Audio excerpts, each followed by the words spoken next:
What is going down, everyone? Danny G here in the house. In this video, I'm going to kill two birds with one stone. I'm going to real quickly give my congrats to all the Packer fans as they beat us on Thursday Night Football 34-17, and then give my victory lap for the presidential election as Joe Biden beats Donald Trump and becomes the 46th president of the United States. But congrats to all the Packer fans out there, Matt Ogden, Nick Fargo, anyone out there. I did not expect to win this game after the news came out about Kendrick Bourne's positive COVID-19 test. And then, of course, it was revealed that Brandon Aiyuk wasn't able to play because he was in close contact with him. I believe on Thursday before the game it came out that Kendrick Bourne's test was a false positive, but still, due to the fact that, false positives can end up being real positives, he was still not able to play. And Brandon Aiyuk, being in close contact with him, was still not able to play. And so with them being out, and with George Kittle being out 8 weeks, and with Deebo Samuel still being out, I did not expect to win this game. Nick Mullins was pretty bad in the first half, not going to lie. He had that really dumb interception after he got sacked. He did a lot better, I think, in the second half. And in the first half, in the first quarter, he actually did have almost a really good touchdown pass to River Cracraft. But River Cracraft, even though he made a spectacular effort, was not able to maintain full possession, and the Niners had to settle for a field goal. In the second half, later, towards the end, Nick Mullins was able to find Richie James Jr. for that one touchdown, and Richie James Jr. had a really good game. I was really impressed with what I was able to see from him. I expect him to be utilized more. And Jerick McKinnon was able to punch it into the end zone as well.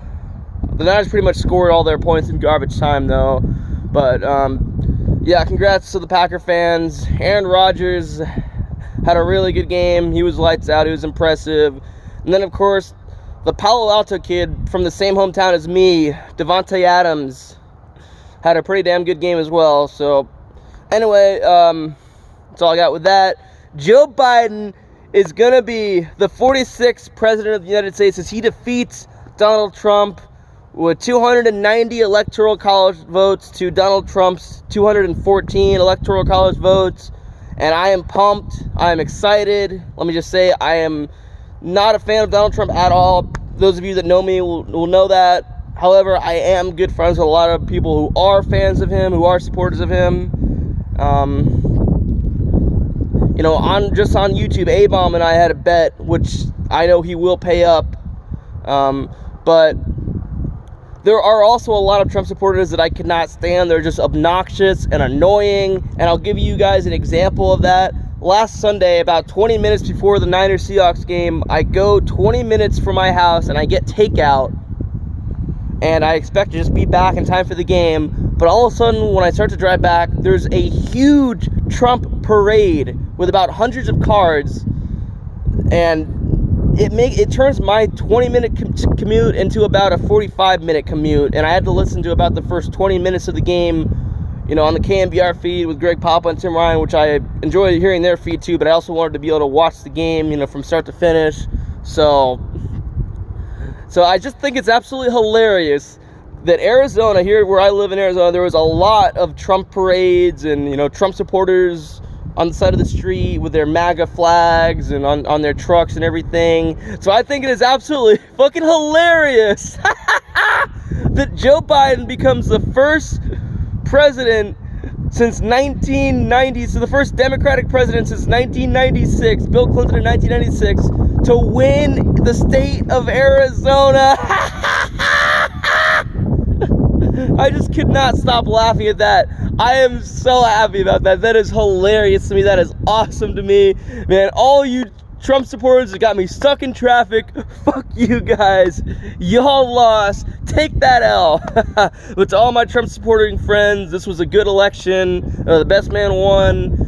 Some people are going to say there's voter fraud. There's absolutely no evidence for the voter fraud, but we'll see what happens. Of course, Trump's going to claim there is, but whatever. That's beside the point. It's not going to hold up in court. Joe Biden won this election fair and square.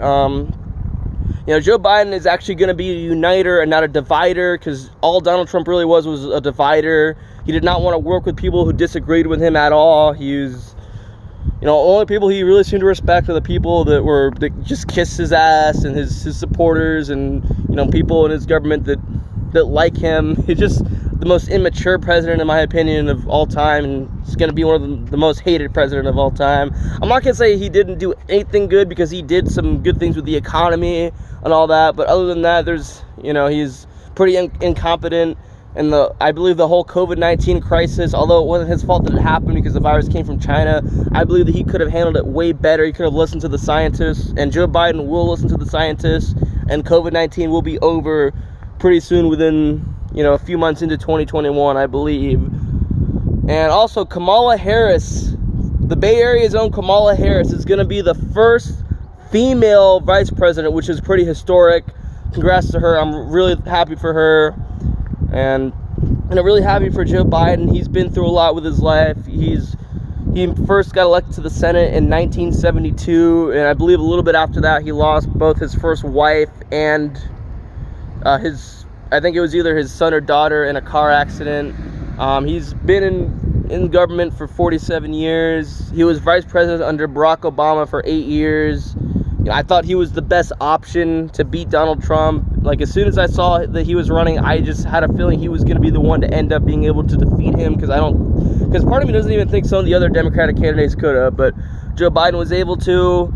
Biden's far from perfect, but he's going to be a good president. He's going to be a uniter, not a divider. He's going to work with everyone. He's going to be president for everyone, not just people who didn't vote, not just people who voted for him, which is a lot different than Donald Trump. Even though he was technically the president of everyone, he acted like he was only the president of people who voted for him, because he barely ever showed any respect for the other side. So anyway, that's all I got.